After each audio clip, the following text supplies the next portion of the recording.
दोस्तों नमस्कार। दोस्तों रास्ता क्या है? शायद यह सवाल सबसे बड़ा भारत में हो चुका है। रास्ता है क्या? जनता ने सरकार को चुना, सरकार ने कानून बनाया, जनता ने कहा यह कानून हमारे अनुकूल नहीं। सरकार ने कहा यह कानून आपके हित में है, जनता ने कहा हम विरोध प्रदर्शन कर रहे हैं, आप इस कानून को वापस लीजिए। सरकार ने कहा हम कानून वापस नहीं लेंगे, लेकिन आपसे बातचीत करने को तैयार हैं। जनता ने कहा बातचीत करते हैं तो सिर्फ वक्त जायर करते हैं, वक्त बर्बाद कर रहे हैं, हमारा विरोध है इसको लेकर। तो फिर रास्ता क्या है? इस दौर में इस देश में लोकतंत्र जिंदा है। जो विरोध कर रहे हैं उसको कवर करने के लिए देश का मीडिया पहुंच रहा है। टेलीविजन स्क्रीन पर घंटों इस देश के तमाम नेता बहस कर रहे हैं, रिपोर्टर उनके दर्द को दिखा रहे हैं, सरकार अपनी बात कह रही है। इस दौर में बीते 28 दिनों में जब सर्द रातों में खुले आसमान तले दिल्ली की सीमा पर किसान आंदोलनरत बैठा हुआ है, परिवार के परिवार आकर बैठे हुए हैं, उस वक्त सबसे बड़ा सवाल यह है कि इसी दौर में देश के कृषि मंत्री देश के अलग अलग हिस्सों से संवाद बनाते हैं और कहते हैं देखिए यह तो मान गए, आप क्यों नहीं मानते हैं। देश के प्रधानमंत्री कभी बनारस, कभी मध्य प्रदेश के किसान, कभी गुजरात के किसान और 2 दिन के बाद उत्तर प्रदेश के किसानों से भी संवाद करेंगे और बताएंगे कि कानून हमने क्यों किसानों के लिए ही बनाया है और इसकी जरूरत तो बहुत पहले से थी। लेकिन किसान कह रहा है जी नहीं, यह कानून हमारे हक में कतई नहीं है। तो फिर रास्ता क्या है? और क्या रास्ता अगर सरकार और जनता के बीच या आंदोलन करते किसान और सरकार के बीच एक डेडलॉक की स्थिति में आकर खड़ा हो चला है, तो फिर यह सवाल उठना चाहिए कि रास्ता क्या है, या सवाल एक नया उठना चाहिए अब आंदोलन के तरीके क्या होंगे। हमें लगता है आज इतिहास के उन पन्नों को भी खोलना चाहिए और मौजूदा वक्त में लोकतंत्र के राग जिसको गाया जा रहा है यह कहकर कि हमने आपको आंदोलन करने से तो नहीं रोका और सरकार को तो इस पूरे देश ने चुना है, उस देश के भीतर में आपकी हैसियत तो चंद की है। तो फिर हमें लगता है शुरुआत आज कहां से की जाए। इतिहास के उन पन्नों को खोलने की जरूरत है जब अंग्रेजी हुकूमत थी इस देश के भीतर में, तब आंदोलन चाहे महात्मा गांधी ने किया हो या फिर इस देश के भीतर में किसानों को लेकर सबसे पहला आंदोलन स्वामी सहजानंद सरस्वती जी ने किया था। उस आंदोलन की भूमिका के साथ उसकी जमीन पर आपको ले चलें और जरा बताने की परिस्थिति में आए कि रास्ता है क्या। यह सवाल गौण है। अब आंदोलन के तौर तरीके क्या होने चाहिए यह बताया जाए। हमें लगता है उससे पहले कुछ स्थितियों को समझ लीजिए। मौजूदा सरकार जब यह कहती है कि इस देश के भीतर में लोकतंत्र है, तो इस देश के भीतर में उठते हुए बीते 6 बरस के उन तमाम मुद्दों को एक क्षण के लिए आप देख लीजिए। हर मुद्दा उठा, हर पे बहस हुई, हर पे चर्चा हुई, मीडिया के टेलीविजन स्क्रीन पर रेंगता रहा, लेकिन अपने तरीके से सत्ता ने जो चाहा वो किया। कोई भी मुद्दा हो, भीड़तंत्र, हत्याएं इस देश में हुई है, कौन भूल सकता है, लेकिन उसके बावजूद भी सत्ता की सर कहीं भी झुकती हुई आपको नजर नहीं आई होगी।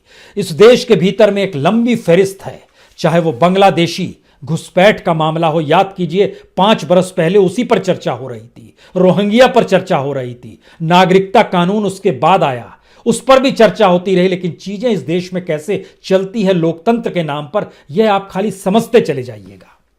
धारा 370, जीएसटी, नोटबंदी, आरबीआई से पैसे निकालने की परिस्थिति, इस देश के पब्लिक सेक्टर को बेचना हो, बैंकों को कंगाल करना हो, बैंकों को मर्जर किया हो, एनपीओ का लगातार बढ़ना हो, अडानी अंबानी के हाथ में सब कुछ सौंपा जाना हो, रेलवे का निजीकरण कर दिया गया हो, बीएसएनएल का इंफ्रास्ट्रक्चर कैसे किस कंपनी को ट्रांसफर करने के लिए उसको कंगाल बना दिया गया, यह भी अब छुपा हुआ नहीं है।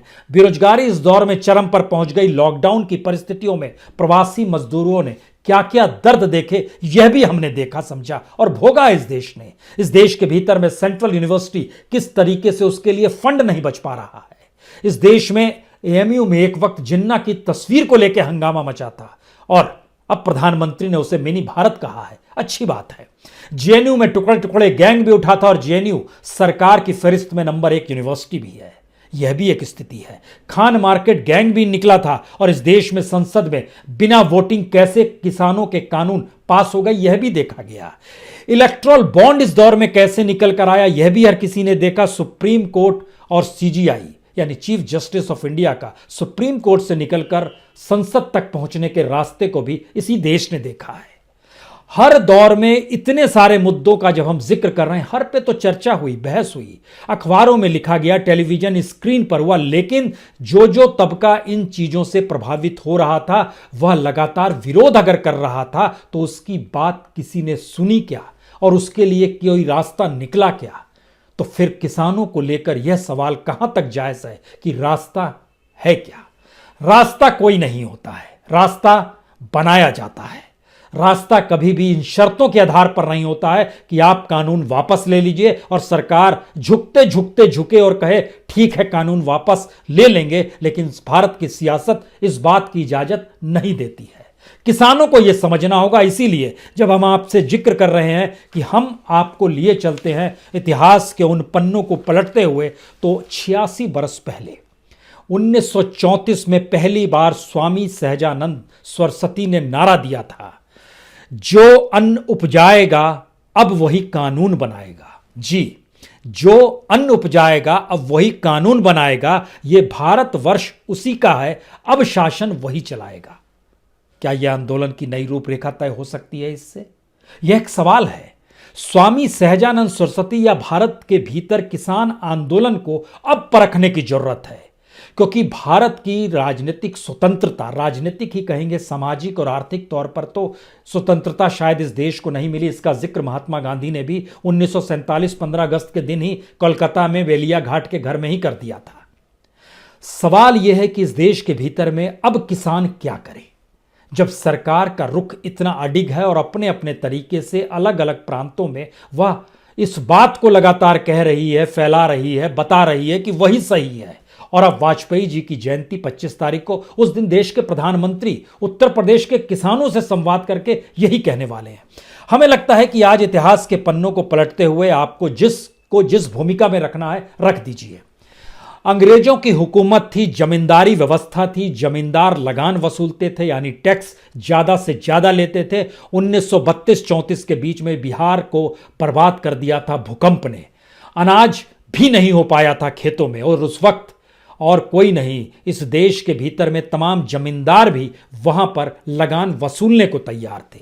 और उससे पहले अगर चले जाइएगा चंपारण और खेड़ा का जिक्र कीजिएगा, खेड़ा में भी यही हुआ था, फसल बर्बाद हो गई थी, लेकिन वहां पर भी लगान वसूलने की स्थिति में थे। तब महात्मा गांधी साथ आए थे और सरदार पटेल उस समय वकालत छोड़कर इस आंदोलन से जुड़े थे। लेकिन हमको लगता है आज एक माइलस्टोन सहजानंद सरस्वती का खींचने की जरूरत है। उस समय जमींदारी व्यवस्था थी, आज कॉर्पोरेटरीकरण है। उस समय अंग्रेजी हुकूमत थी, इस वक्त हमारे द्वारा बनाई गई राजनीतिक सत्ता है, लेकिन उसका मिजाज कॉर्पोरेट के ठीक उसी तरीके से अनुकूल है जिस तरीके से उस वक्त जमींदारी व्यवस्था के अनुकूल ब्रिटिश सत्ता थी। और हमें लगता है जब उस पीरियड को आप देखेंगे और ध्यान से समझेंगे और परिस्थितियों को देखेंगे, तो याद कीजिए 1934 में उस समय दरभंगा महाराज भी थे, वह भी वसूली कर रहे थे अपने लठैतों के जरिए, लगान वसूली कर रहे थे।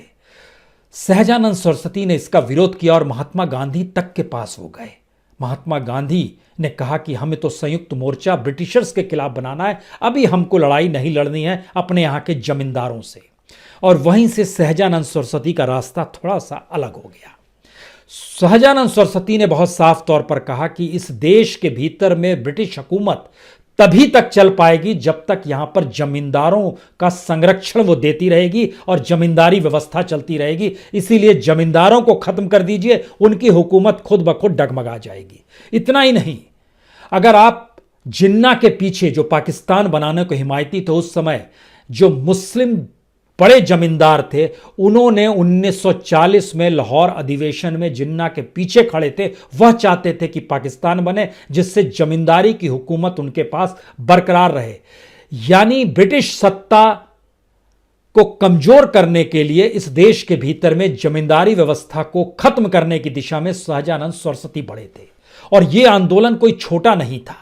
1934 से लेकर लगातार अगर आप देखते चले जाइएगा तो गांव गांव, पंचायत पंचायत और शायद खेड़े खेड़े हर जगह पर उन्होंने मजबूत की थी स्थिति। यह स्थिति अगर जमींदार व्यवस्था को भारत में पूरी तरीके से आंदोलन के जरिए अगर उस वक्त खत्म कर दिया जाता तो शायद भारत आजादी के बाद एक नई परिस्थितियों के साथ जी रहा होता, क्योंकि जमींदारी व्यवस्था के दायरे में शोषण जिनका होता था वो किसान ही था, किसान और मजदूर ही था। पाकिस्तान में है अभी भी बहुत सारे जमींदार। भारत के भीतर में ये एक बिजनेस एस्पेक्ट से कॉरपोरेटीकरण हुआ है और कॉरपोरेट के साथ सरकार खड़ी है। और जब हम इन बातों का आपसे जिक्र कर रहे हैं तो समझना होगा कि सहजानंद सरस्वती, जिनके लिए नाम नया हो वो इस बात को समझे, इनका जन्म गाजीपुर में हुआ था। नवरंग राय इनका नाम था। ये बाद में स्वामी की भूमिका में आ गए, लेकिन फिर महात्मा गांधी से 1920 में मिले तो फिर ये आंदोलनरत हो गए और देश की आज़ादी में कूद गए। लेकिन जब किसानों के सवाल पर इन्होंने आंदोलन शुरू किया तो सबसे पहले किसानों के एक्सप्लॉइट करने वाली जमींदारी व्यवस्था के खिलाफ इन्होंने आंदोलन शुरू कर दिया। और उस वक्त कोई भी नाम ले लीजिए, चाहे वो राहुल सांकृत्यायन का नाम हो, चाहे जन कवि नागार्जुन का नाम हो, चाहे जयप्रकाश नारायण का नाम हो, चाहे गुजरात में उस समय इंदुलाला अग्निक थी, आंध्र प्रदेश में एनजी रंगा थे, केरल में नंबूदरी पाद थे, बंगाल में बंकिम मुखर्जी थे, सभी इनके साथ खड़े थे। इन्होंने इस देश के भीतर में आंदोलन किसानों का इस रूप में खड़ा किया। ये एक अलग मसला है।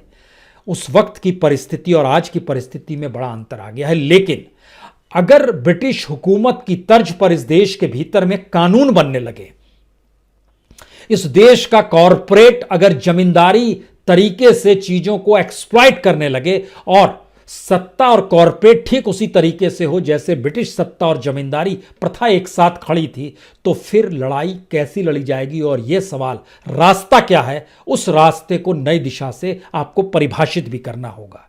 उस समय जिस समय किसानों से वसूली करने के लिए दरभंगा महाराज के लठैत पहुंचे थे, उस समय उन्होंने बहुत साफ तौर पर एक और नारा दिया था, माल गुजारी अब नहीं भरेंगे, लठ हमारा जिंदाबाद। किसान के हाथ में लठ होता है। लेकिन महात्मा गांधी ने बार बार आंदोलनों की दिशा में एक बात का जिक्र किया कि आंदोलन अहिंसात्मक ही होगा, और आंदोलन अहिंसात्मक ही रहा सहजानंद सरस्वती के जरिए भी। लेकिन जिस निडरता के साथ और जिस क्षमता के साथ किसानों ने इस देश में आंदोलन शुरू किए, उसकी परिणति इसलिए भारत में नहीं हो पाई क्योंकि 1941 में जब जर्मनी ने रशिया पर हमला कर दिया तो इन सब के बीच में इसको पीपुल्स वार की तर्ज पे भारत के वामपंथियों ने अपनाया, अन्यथा माना गया कि फासिज्म आ जाएगा। जर्मनी अगर रूस को जीत लेगा तो फासिज्म वहां पर आ जाएगा। तो सहजानंद सरस्वती भी रशिया के लिए खड़े हो गए। रशिया के लिए खड़े होने का मतलब यह था कि अंग्रेजों के साथ खड़ा होना। उस समय मित्र देश जो थे वह अंग्रेजों के साथ खड़े गए। और उस दौर में, सेकेंड वर्ल्ड वार के दौर में, अगर आप देखिएगा तो भारत के भीतर में जमींदारों के खिलाफ चल रहे आंदोलन में एक लिहाज से रुकावट आ गई और वो थम सा गया। लेकिन उन सबके बावजूद भी जितने आंदोलन जिस तर्ज पे सेकेंड वर्ल्ड वार के बाद 45 के बाद भी इस देश के भीतर में आंदोलन हुए, उसमें किसान सभा जो 1936 में जब किसान सभा बनी थी, जिसके अध्यक्ष सहजानंद सरस्वती थे, जिन जिन राज्यों में किसान सभा मजबूत थी वहां वहां आंदोलन निकल कर आए। अगर आप याद कीजिए तो तेलंगाना का आंदोलन जो आंध्र प्रदेश में उस समय हिस्से में था, या याद कीजिए बंगाल का तेभागा का आंदोलन, या याद कीजिए केरल के पुनरमा वायलर का आंदोलन, या बिहार में वकाफ्त आंदोलन हुआ था एक, या फिर असम में सुरमा वैली का आंदोलन हुआ था। ये सारे आंदोलन इसलिए हुए थे क्योंकि किसानों ने अपने संगठन को मजबूत किया था। अब सवाल यह है कि ये तो जिक्र हम आपसे 70-75 वर्ष पहले का कर रहे हैं। तब से अब की परिस्थिति में जब अंतर आ गया है तो किसान क्या करे? सरकार बातचीत करती है लेकिन कानून वापस नहीं लेगी। किसान क्या करे? क्या यह मौका सरकार से इतर उस कॉरपोरेट से सीधे संघर्ष का नहीं है जो कॉरपोरेट रसद पानी इस सरकार को देता है? यह बड़ा गंभीर सवाल है, क्योंकि जमींदारी भी रसद अंग्रेजों को देती थी और उनके लिए एक्सप्लॉइट करती थी। मौजूदा वक्त में कॉरपोरेट की भूमिका भी इस पॉलिटिकल सिस्टम को बनाए रखने के लिए अपने तरीके से अपने अनुकूल नीतियों को बनवाती है और उसकी एवज में पैसा देती है। आप कहेंगे पैसा कैसे दिया जाता है? देखिए, इस देश के भीतर में कोई, जो लोहिया ने कहा था कि हम लोग को अपने चुने हुए सांसद को बुलाने की भी सोच होनी चाहिए। और इन सब बातों का जिक्र जब आप करेंगे आज की तारीख में कि क्यों नहीं रिकॉल हम लोग कर सकते हैं चुने हुए सांसद को, क्यों नहीं बुला सकते हैं चुनी हुई सरकार, या फिर 5 साल इंतजार क्यों किया जाए चुनाव का, पहले क्यों नहीं हो सकता, ये परिस्थिति अभी नहीं हो सकती है। इसलिए नहीं हो सकती है क्योंकि सुप्रीम कोर्ट की परिस्थिति आपने देख ली, चुनाव आयोग की स्थितियों को आपने देख लिया। इन बातों को जो पहुंचाता है, चाहे वो मीडिया के तर्ज पर हो या सूचना तंत्र के तौर पर हो, उसकी भूमिका भी आप लगातार देख समझ पा रहे हैं। सवाल सबसे बड़ा यह है, क्या मौजूदा वक्त में जो रसद पानी कॉरपोरेट से सरकार को मिलता है उसको बंद कराने की स्थिति में क्या किसान आंदोलन बढ़ सकता है? टैक्स उस समय लगान नहीं दिया जा रहा था, उस समय मालगुजारी नहीं दी जा रही थी, अब तो टैक्स के आधार पे ही पूरी सरकार चलती है और टैक्स कमोवेश हर चीज में लिया जाता है। किसान टोल फ्री तक बढ़े हैं। सवाल यह है, ये आंदोलन व्यापक होकर इस देश के भीतर में जो भी टैक्स है उससे इनकार ये देश क्यों नहीं कर सकता है, अगर ये देश का आंदोलन है तो। और यूं भी इस देश के भीतर की परिस्थितियां बतलाती है कि महंगाई और टैक्स, सरकार को कुछ भी लेना देना नहीं होता है कि महंगाई कितनी भी हो, वो टैक्स लादते चली जाती है। जो वरिष्ठ नागरिक थे जिनकी उम्र 60 बरस से ज्यादा की थी, उनको जो रियायत मिलती थी इस लॉकडाउन के दौर में, उनकी रियायत भी छीन ली गई, उनकी रियायत भी खत्म कर दी गई।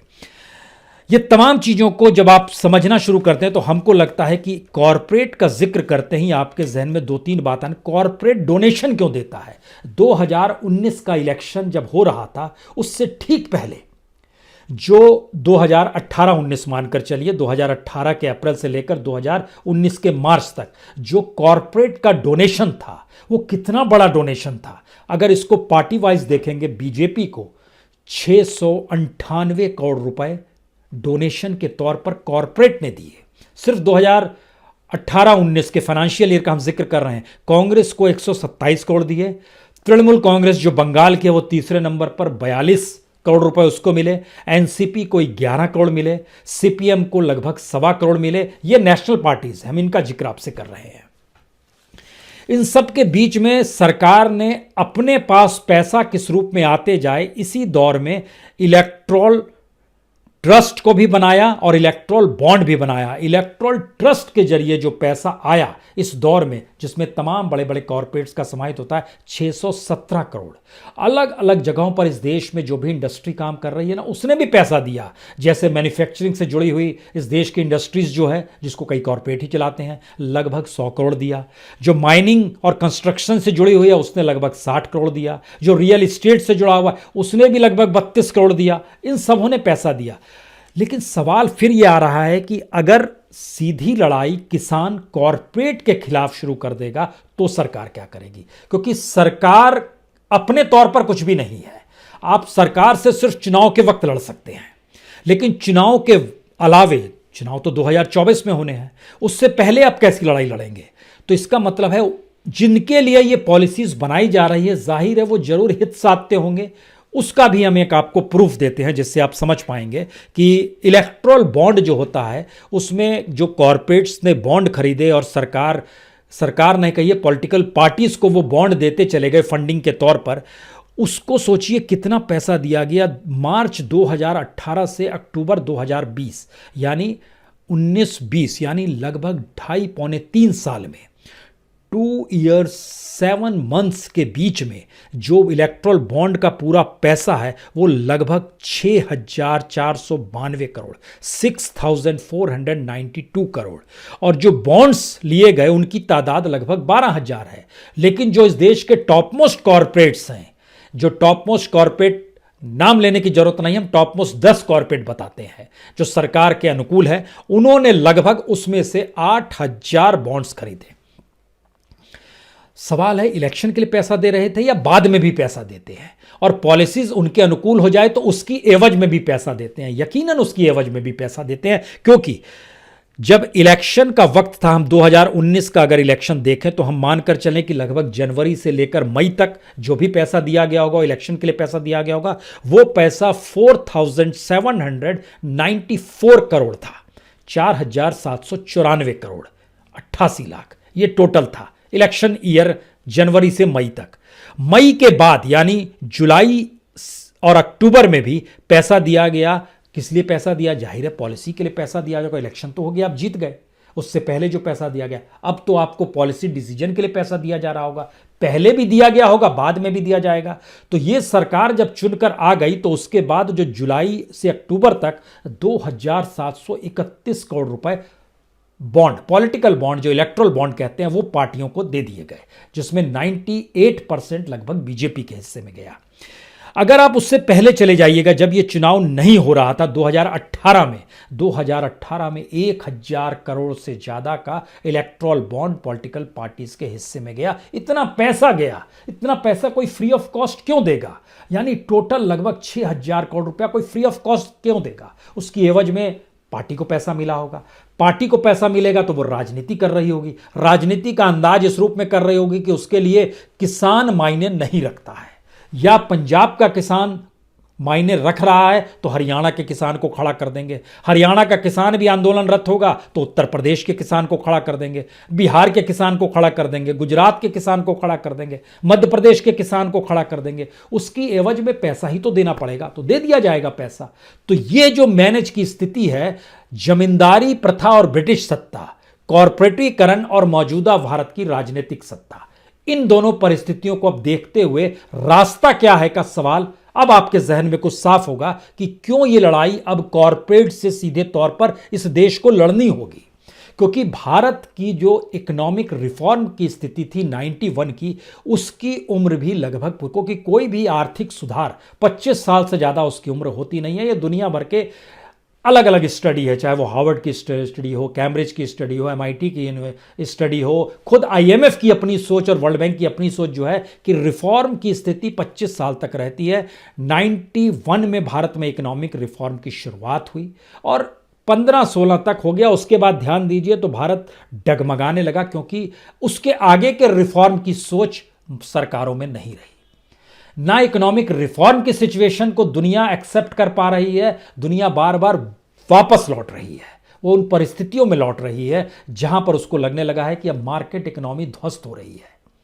तो वह अपने संरक्षणवाद को दे रही है, अपने यहाँ के लोगों को बढ़ाना चाह रही है, अपनी इंडस्ट्रीज को बढ़ाना चाह रही है। उसी के तहत भारत ने भी नारा दे दिया, आत्मनिर्भरता का नारा। लेकिन आपको जानकर हैरत होगी कि भारत के भीतर में, चाहे वो लकड़ी से जुड़ी हुई मल्टीनेशनल कंपनी हो, या पावर सेक्टर से जुड़ी हुई मल्टीनेशनल कंपनी हो, या माइनिंग से जुड़ी हुई हो, या एग्रो फील्ड से जुड़ी हुई हो, इस दौर में मल्टीनेशनल कंपनीज भारत के भीतर मार्केट तलाशने के लिए लगातार आ रही है। आत्मनिर्भरता का सिर्फ नारा दिया गया। अब इसके आगे का सवाल है, जब रास्ता क्या है का हम आपसे जिक्र करते हैं, तो किसान कैसी लड़ाई लड़ेगा? सरकार चलती है टैक्स पेयर के पैसे से। टैक्स पेयर वह किसान भी है जो सीमा पर बैठा हुआ है, और टैक्स पेयर वह भी है जो दिल्ली के भीतर परेशान घूम रहा है, कह रहा है रास्ता बंद है। टैक्स पेयर वह भी है जो मंदसौर के भीतर में किसान मारा गया। टैक्स पेयर वह भी है जो गुजरात के कच्छ में बैठा हुआ किसान है। टैक्स पेयर वह भी है जो उत्तर प्रदेश के तमाम पंचायतों से किसान जुड़ेगा। इन सब के भीतर में क्या किसान को उस सिस्टम से ही अलग करने की स्थिति में सरकार आ रही है, जहां पर वो कहेगी कि इकोनॉमी डेवलप होनी चाहिए? जो 5 ट्रिलियन का सपना देखा था वह कॉरपोरेट ही बनाएगा। अब वापस लौट चलिए इतिहास को टटोलते हुए। आज़ादी से ठीक पहले जो जमींदारी प्रथा थी, हालांकि आज़ादी के बाद जमींदारी प्रथा भारत में खत्म की गई, लेकिन भारत के भीतर में तब यह businessman, business person, industrialist, corporate, इन सब को लेकर क्रोनी कैपिटलिज्म, पॉलिटिकल एस्पेक्ट में चीज़ें कैसे जुड़ती चली गई। और ये धीरे धीरे धीरे धीरे आज जब हम आपसे बात कर रहे हैं तो पार्लियामेंट के भीतर कोई भी शख्स ऐसा नहीं मिलेगा जो करोड़पति ना हो। एक दो हैं, इससे कतई इनकार नहीं है, लेकिन हमको लगता है उनका नाम, उनके बारे में भी जानना चाहिए आपको कि पार्लियामेंट के भीतर की ओवरऑल स्थिति क्या है। तब आप समझ पाएंगे कि पार्लियामेंट के सरोकार कैसे आपके साथ जुड़ सकते हैं। संसद के भीतर 540 सांसदों में से 498 सांसद करोड़पति हैं। उनकी जरूरतें क्या होंगी? अब दूसरा पक्ष अगर देखिएगा, उनके क्रिमिनल वाला एस्पेक्ट देखिएगा तो हैरान करने वाला है। इन 540 सांसदों में से 234 के ऊपर क्रिमिनल केसेस चल रहे हैं। इन 234 में से 154 पार्लियामेंट्रीज तो ऐसे हैं जिन पे सीरियस क्रिमिनल केसेस चल रहे हैं। 19 तो ऐसे हैं जिनके खिलाफ, महिलाओं के खिलाफ इन्होंने क्राइम किया, और 3 सांसद तो ऐसे हैं जिन पे रेप के चार्ज है। इसके ठीक पैरेलल में एक राज्यसभा भी होती है, जहां माना जाता है कि पढ़े लिखे लोग होंगे, अच्छे खासे लोग होंगे, इनको बौद्धिक तौर पे सक्षम होंगे लोग। उसके भीतर भी जब आप झांक कर देखिएगा तो आपको जानकर हैरत होगी, 229 राज्यसभा के सदस्यों में तो 50 सांसद ऐसे हैं जो चुनाव लोकसभा का हार गए तो राज्यसभा में आ गए। 5 सांसद ऐसे हैं जो कि पार्टी बदल कर आ गए, जिसमें ज्योतिरादित्य सिंधिया का भी आप नाम ले सकते हैं, वह अभी राज्यसभा में घुसे तो कांग्रेस छोड़कर बीजेपी के जरिए घुसे। जो चुनाव हार गए उसमें हरदीप सिंह पुरी का नाम भी आता है, दीपेंद्र सिंह हुड्डा का नाम आता है, कपिल सिब्बल का भी नाम आता है, बहुतों का नाम आएगा, 50 नाम आएंगे। महत्वपूर्ण ये नहीं है, महत्वपूर्ण ये है कि इन 229 में से 206 सांसद ऐसे हैं जो करोड़पति हैं। और जो एवरेज राज्यसभा की स्थिति है, एवरेज संपत्ति किसके पास कितनी होगी, लगभग 60-65 करोड़ एवरेज संपत्ति है राज्यसभा के सदस्यों के पास। ये भी मसला नहीं है। राज्यसभा के भीतर में जो 229 सांसद हैं, जो कि स्टैंडिंग कमेटी बनती है, जो किसी भी कानून को एनालिसिस करती है और बताती है, इसमें से 229 में से 109 राज्यसभा के सदस्य ऐसे हैं जो किसी ना किसी कॉरपोरेट के पेरोल पर रहे हैं। अब आप सोचिए क्या स्थिति है। पार्लियामेंट के भीतर भी कॉरपोरेट आ चुका है। पार्लियामेंट से बनने वाली पॉलिसी कॉरपोरेट के ही अनुकूल होगी, और वो पॉलिसी जब कॉरपोरेट को लाभ पहुंचाएगी तो फिर किसानों के हक का जिक्र कैसे होगा। और यहां से असल सवाल निकलता है, रास्ता क्या है। आपको समझना होगा किसान आंदोलन को कि रसद कैसे बंद की जाए, जो पॉलिटिकल रसद इस देश की पॉलिटिकल पार्टीज को और सत्ताधारी को मिलती है कॉरपोरेट के जरिए, और उसको लेकर इस देश के भीतर में क्या किसान तैयार है इसके लिए, यह देश तैयार है इसके लिए। क्योंकि स्थिति विकट है। जितने मुद्दों का हमने जिक्र शुरुआत में किया, वो सारे मुद्दों में कमोवेश इस देश का हर हिस्सा आ जाता है। जो कहीं ना कहीं परेशान है, तो क्या किसान इस देश का है और किसानों का ही ये देश है। क्योंकि भारत में किसी बच्चे से भी कहिएगा लेख लिखे तो पहली लाइन यही लिखता है, भारत एक कृषि प्रधान देश है। और भारत के बारे में वर्ल्ड बैंक के पास भी डाटा है 58%, आईएमएफ का डाटा है 62%, और इंटरनेशनली जो यूनाइटेड नेशन भारत पे काम कर रही है उसका कहना है कि एग्रीकल्चर इकोनॉमी से तो 72% हिंदुस्तानी जुड़ा हुआ है, उसकी पूरी इकोनॉमी जुड़ी हुई है। और जिस जीडीपी का हम जिक्र करते हैं, जीडीपी में अगर भारत के ग्रामीण भारत को निकाल दीजिएगा, रूरल इंडिया को निकाल दीजिएगा, तो जीडीपी आपकी लगभग 48% कम हो जाएगी, क्योंकि 48% जीडीपी रूरल इंडिया से आती है। लड़ाई बड़ी है, सोच को भी विस्तार देना होगा, और यह सवाल छोटा पड़ जाएगा कि रास्ता क्या है। क्योंकि रास्ता जब सरकार से नहीं निकले तो रास्ते जनता खुद बनाती है। यह महात्मा गांधी का भी पाठ था, और यह सहजानंद सरस्वती जी का भी पाठ था, यह पाठ जयप्रकाश नारायण का भी पाठ था, या इस देश के भीतर में जिसने भी संघर्ष में हिस्सा लिया उसका भी यही पाठ रहा हुआ है। सरकारें पॉलिसीज के लिए होती है जो जनता के हक में बनाए। जब चीजें वहां से डाइवर्ट हो चुकी है तो लड़ाई ये उस तरीके से लड़नी होगी जहां पर पॉलिटिक्स पर भी दबाव पड़े। और जमींदारी व्यवस्था पर जब चोट हो रही थी तो उस समय ब्रिटिश सत्ता हुक चुका रही थी, कोहक पा रही थी, कुछ कह नहीं पा रही थी, और वो खामोशी से देख रही थी, और इसलिए कानून वापस ले लेती थी। खेड़ा का आंदोलन हो, चंपारण का आंदोलन हो, तिभागा का आंदोलन हो, कोई आंदोलन देखिएगा, ब्रिटिश सत्ता इसीलिए झुकी क्योंकि जमींदारी स्थिति वो अनुकूल रखना चाहती है। मौजूदा वक्त में भी कहां चोट करनी है यह किसान को समझना होगा। बहुत बहुत शुक्रिया, बहुत बहुत शुक्रिया।